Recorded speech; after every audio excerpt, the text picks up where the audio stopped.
ما يلفظ من قول إلا لديه رقيب عتيد. Tidak ada suatu kata yang diucapkannya, melainkan ada di sisinya malaikat pengawas yang selalu siap mencatat.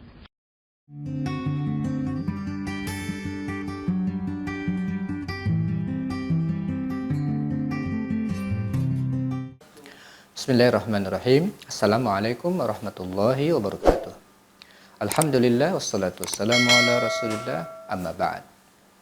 Pencinta ilmu komunikasi Islam, kita masih membincang tentang media yang disediakan oleh Allah Subhanahu wa taala untuk kita berkomunikasi dengannya. Kita baru saja menyelesaikan tentang media utama, yaitu salat. Mudah-mudahan kita sudah bisa menjadi hamba-hamba yang senantiasa mendirikan salat. Begitu juga dengan anak keturunan kita. Pada kesempatan kali ini, insya Allah kita akan membincang lagi tentang media kedua yang disediakan oleh Allah Subhanahu wa taala juga untuk kaum muslimin, yaitu membaca Al-Qur'an atau yang sering disebut dengan istilah tilawatul Qur'an. Pencinta ilmu komunikasi Islam, rahmat terbesar yang Allah Subhanahu wa taala turunkan kepada manusia, wabil khusus untuk kaum muslimin, adalah Al-Qur'an. Ar-Rahman 'allamal Qur'an. Allah yang Maha Pengasih, Allah yang Maha Penyayang, Dia mengajarkan kepada manusia Al-Qur'an. Dengan kasih sayangnya, Allah ajarkan kepada manusia Al-Qur'an. Al-Qur'an ini disebut dengan sifat Al-Karim, sangat mulia. Jadi orang-orang yang insya Allah intens dengan Al-Quran akan ikut mulia. Siapapun namanya, apapun namanya, ketika berinteraksi dengan Al-Quran, dia menjadi mulia. Allah Subhanahu wa taala ketika menurunkan Al-Quran, yang dipilih adalah malaikat yang paling mulia untuk menjadi utusannya, yaitu Jibril alaihissalam. Diturunkan kepada manusia yang paling mulia, yaitu Nabi Muhammad sallallahu alaihi wasallam. Ternyata malam turun untuk pertama kalinya itu juga menjadi malam paling mulia, yaitu Lailatul Qadar. Gara-gara turun Al-Quran, malam itu menjadi malam paling mulia. Kemudian tempat turunnya, Makkah, Madinah, menjadi tempat yang paling mulia. Jadi luar biasa. Al-Quran ini malamnya ikut mulia. Kemudian bulan turunnya, yaitu bulan Ramadan, menjadi bulan paling mulia. Syahrul Ramadan allazi unsila fihil Quran. Bulan Ramadan, bulan diturunkannya Al-Quran, menjadi bulan paling mulia. Dan Masya Allah, kalau kita lihat Al-Quran ini, mushaf ini kan namanya kertas, ya. Kertas seperti ini bisa saja dipakai untuk yang lain. Tapi ketika kertas ini dipilih untuk menjadi mushaf Al-Quran, ditulis Al-Quran, kertasnya menjadi kertas yang sangat mulia. Ini luar biasa Al-Quran ini. Jadi kita diberikan anugerah oleh Allah Subhanahu wa taala kitab yang sangat-sangat mulia. Sebab itu, pencinta ilmu komunikasi Islam, mari kita manfaatkan media ini untuk berkomunikasi dengan Allah, meningkatkan kualitas kita menjadi manusia yang mulia. Oleh sebab itu, Al-Quran yang sangat mulia ini tidak dapat menyentuh maknanya kecuali orang-orang yang selalu berusaha hidup bersih. Jadi ini baca kita nggak bisa nyentuh maknanya, bisa dibaca tapi hati yang bersihlah bisa menyentuh makna-maknanya itu. Innahu laqur'anun karim, sungguhnya dia itu sungguh Quran yang mulia. Fi kitabim maknun, ya, dalam kitab yang betul-betul Allah Subhanahu wa taala ya, ini simpen luar biasa. Kitab yang mulia ini la yamassuhu illal mutahharun, tidak menyentuhnya kecuali orang yang bersih. Sebab itu tidak semua tangan bisa menyentuh kulit mushaf. Maksudnya ternyata orang mau nyentuh ini kadang-kadang nggak tersentuh. Nggak semua tangan ternyata dipilih oleh Allah untuk menyentuh mushaf. Kemudian tidak semua lisan bisa membaca huruf-hurufnya.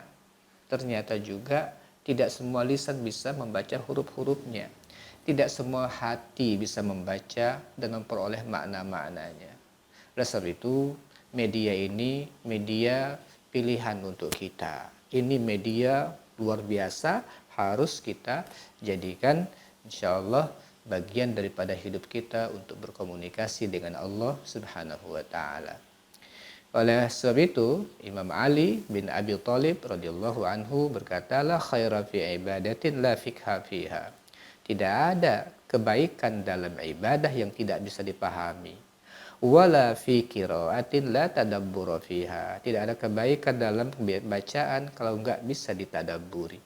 Jadi kita memerlukan sekali bagaimana agar tilawah kita nanti ini berkualitas ketika kita menjaga hubungan berkomunikasi dengan Allah lewat surah-surah yang diturunkan oleh Allah Subhanahu wa taala yang terkumpul di dalam mushaf Al-Quran Al-Karim. Pencinta ilmu komunikasi Islam, agar tilawah kita membuahkan rahmat seperti apa kita harus lakukan. Sebagaimana kita sudah sampaikan bahwa tilawah merupakan salah satu media yang disediakan oleh Allah untuk kita bisa berkomunikasi. Allah turunkan kitabnya agar menjadi panduan untuk hidup kita. Nah, disinilah kita perlu baca. Namanya panduan, ini boleh, ini tidak boleh, ini haram, ini halal, ini makruh, dan sebagainya. Ada panduan. Begini kita ingin menjalani hidup. Agar tidak sekedar membaca, tetapi sampai berinteraksi dengan pesan-pesan Al-Quran, itu memerlukan tahapan-tahapan. Nah, ini yang kita perlu ya, sehingga nanti yang kita sebut dengan media komunikasi kita dengan Sang Pencipta ini tidak sekedar kita baca, tapi kita merasakan nanti kemampuan kita untuk berinteraksi, merasakan betul bagaimana bacaan itu seolah-olah kita sedang berinteraksi dengan Allah Subhanahu wa taala. Pencinta ilmu komunikasi Islam, apa yang perlu kita persiapkan ketika ingin tilawah? Jadi kalau kita ingin berinteraksi, berkomunikasi dengan Allah Subhanahu wa taala dengan Al-Qur'an ini, tilawah ini, apa saja yang perlu kita persiapkan? 1.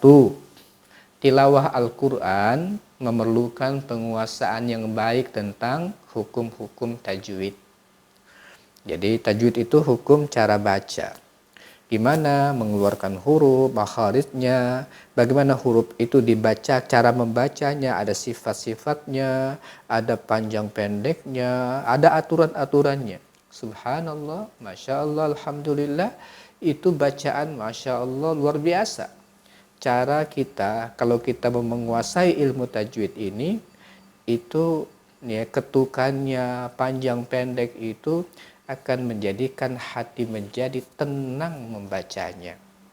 Itulah sebabnya kenapa pada zaman Nabi sebagian orang belum beriman dengan Nabi Muhammad SAW. Tapi karena mereka paham betul dengan bahasa Arab, ternyata mereka diam-diam ngumpet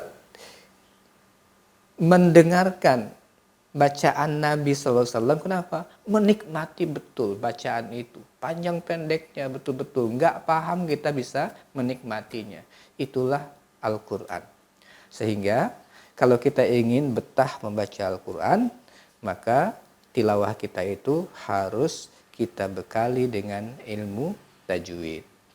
Kemudian yang kedua, kita nggak akan intensif berkomunikasi dengan Allah kalau Al-Quran ini dibacanya hanya kadang-kadang. perlu dijadikan wirid harian. Perlu dijadikan wirid harian. Berapa halaman kita mampunya setiap hari, sebaiknya bisa sampai 1 juz 1 hari, bahkan ada sebagian orang bahkan 1 minggu sekali atau 10 hari sekali mengkhatamkan Al-Quran. Jadi ada wiridnya, wirid harian kita. Ini luar biasa. Akan kita menikmati betul bacaan Al-Quran ini, dan bukan sekedar kita menikmati bacaannya, tapi akan mendapatkan efeknya. Sekali lagi kita katakan kemarin dalam pembukaannya, muqaddimah menyampaikan hubungan kita, komunikasi dengan Allah Subhanahu wa taala, dan komunikasi apapun ada efeknya. Kemarin kita bicara tentang sholat, ada outputnya, efeknya. Begitu juga dengan membaca Al-Quran, ada efeknya. Nah, di antaranya adalah menghaluskan jiwa. Al-Quran itu bisa menghaluskan jiwa. Hati ini menjadi lembut, dan bukan sekedar hati yang lembut, ya, tapi sampai kulit ini bisa menjadi lembut, ya, berinteraksi dengan Al-Quran. Ini luar biasa. Ini Al-Quran ini dapat menghaluskan jiwa. Kemudian dapat mengenalkan manusia dengan tuntunan hidupnya. Tadi saya sampaikan bahwa dia hudan linnas, dia petunjuk bagi seluruh manusia. Siapapun ingin mencari tujuan hidup, silahkan buka Al-Quran, karena dia tujuan petunjuk untuk hidup manusia. Dan wabil khusus hudan lil muttaqin, petunjuk untuk orang-orang yang bertakwa. Kemudian membangkitkan berbagai nilai untuk membersihkan hati. Jadi dia ada nilai-nilai yang kalau kita laksanakan dalam Al-Quran itu berpengaruhnya kepada kebersihan hati, ya, berpengaruh kepada kebersihan hati. Itu Al-Quran. Kemudian menerangi dan mengingatkan hati terus. Dia menjadi nur, cahaya. Al-Quran itu menjadi nur, cahaya. Sehingga dia akan memiliki nurul basirah. Ada cahaya mata hati yang kita suatu saat, ya, akan mendapatkan nilai itu, hal itu pada saat kita butuhkan, ya. Dan ini perlu kita pahami betul. Pada saat tertentu kita akan mendapatkannya, cahaya yang diterangi oleh Allah Subhanahu wa taala untuk hati kita. Kemudian juga untuk menyempurnakan fungsi sholat, zakat, puasa, haji untuk mencapai derajat yang tertinggi. Kenapa? Di situ ada pedomannya, ada panduannya. Saat kita membaca, oh begini caranya, begini. Nanti kalau kita di sini disebutkan secara global dalam Al-Quran, nanti akan kita temukan rinciannya di dalam hadis-hadis Rasulullah Sallallahu Alaihi Wasallam. Nah, di antara dalil yang menunjukkan betapa hebatnya pengaruh dan efek baca Al-Quran ini, Allah berfirman dalam surah Az-Zumar ayat 23. Allahu nazzala ahsanal hadithi kitaban mutasyabiha mathaniya taksya'irru minhu juludul ladzina yakhshawna rabbahum thumma talinu juluduhum wa qulubuhum ila dzikrillah dzalika hudallahi yahdi bihi man yasha wa man yudlilillahu fama lahu min had. Allahu nazzala ahsanal hadis. Allah telah menurunkan perkataan terbaik. Luar biasa. Jadi Allah menyatakan Al-Quran itu adalah ahsanal hadis. Perkataan terbaik. Ya, perkataan terbaik.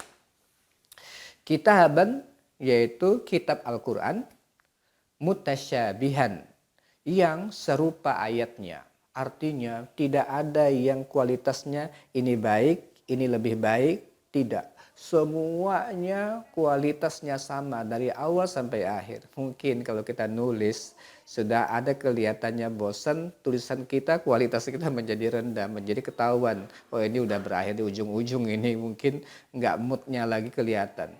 Kalau Al-Quran dari awal sampai akhir mutasyabihan, semuanya sama, oke, semuanya terbaik.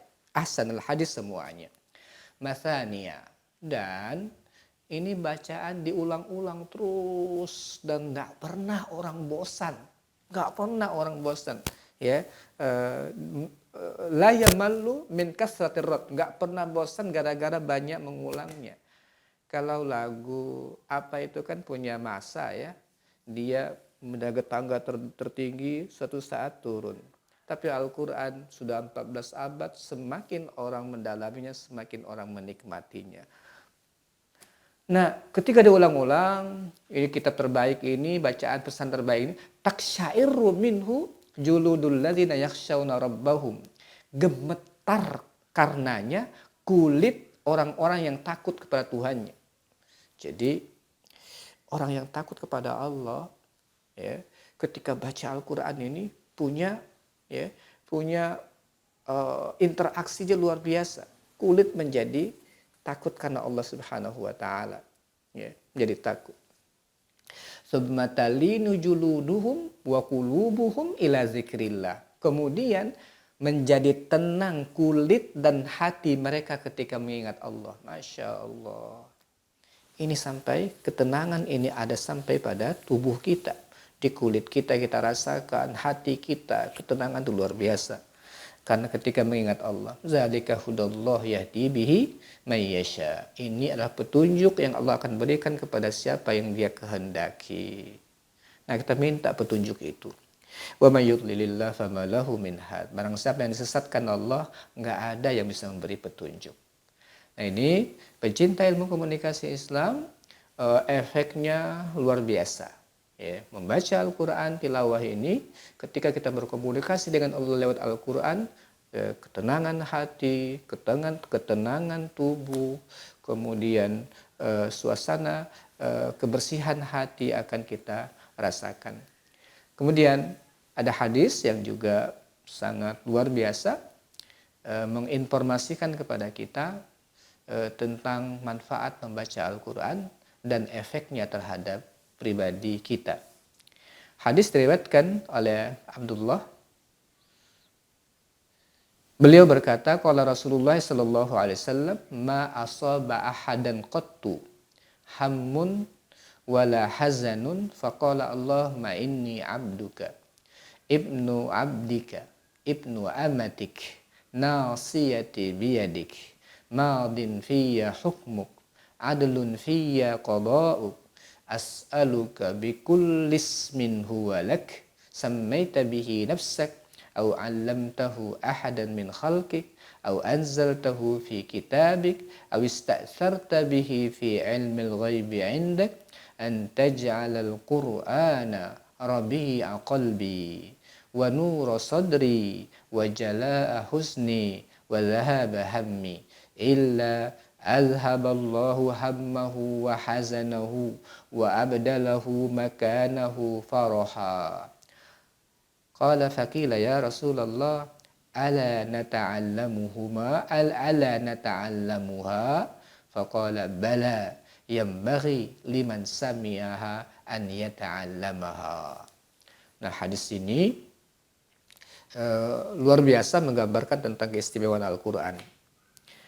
Rasulullah Shallallahu Alaihi Wasallam bersabda, tidaklah seorang hamba ditimpa oleh rasa gundah, rasa sedih, lalu berdoa dengan doa ini, Allahumma inni abduk, ya Allah, aku ni hambamu ya Allah. Ibnu abdik, anak dari hambamu lagi, yang laki-laki, yaitu anak dari hambamu, anak dari bapakku. Ibnu amatik, anak dari hambamu yang perempuan, aku nih hambamu, selain itu anak dari hambamu lagi, yaitu dari bapakku, ibuku. Nasiyati biyadik, ubun-ubunku di tanganmu ya Allah. Madin fiyya hukmuk, madin fiyya hukmuk. Yang namanya hukummu terhadap diriku sudah berlalu, sudah engkau tulis, tercatat ya Allah. Adlun fiyya qada'uk, dan pasti adil ketetapanmu untukku. Nah, setelah kita menyampaikan tentang hak-hak Allah, dan itu hak prerogatif Allah, kita as'aluka, aku mohon kepadamu ya Allah, bikullis min huwalak, dengan semua nama yang engkau miliki. Masya Allah. Kalau kadang-kadang kita hanya minta dengan satu nama yang sesuai dengan permohonan kita, ya Razak, kalau kita minta rezeki sebut nama Allah ya Razak. Tapi ini diajarkan sama Rasul, aku minta dengan semua nama yang engkau miliki.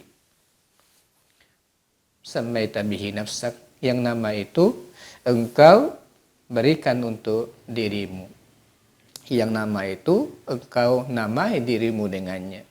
Au anzaltahu ya, fi kitabik, atau yang engkau turunkan, engkau ajarkan kepada salah seorang dari hambamu, ya. Samaita bihi nafsak aw 'allamtahu ahadan min khalqik, atau engkau ajarkan kepada salah seorang dari hambamu, yaitu Nabi Muhammad sallallahu alaihi wasallam. Aw anzaltahu fi kitabik, atau engkau turunkan dalam kitabmu, yaitu Al-Qur'an. Jadi nama itu, nama-nama engkau ya Allah, engkau turunkan dalam Al-Qur'an, atau engkau ajarkan kepada salah seorang hambamu, yaitu Nabi Muhammad. Ada dalam hadis, awista'tarta bihi fi ilmil ghaibi indak, atau nama itu kamu simpan di alam gaibmu sana. Aku minta semuanya ya Allah. Antaj'alal Qur'an rabi'a qalbi, agar engkau jadikan Quran itu rabi'a qalbi, penyejuk hatiku.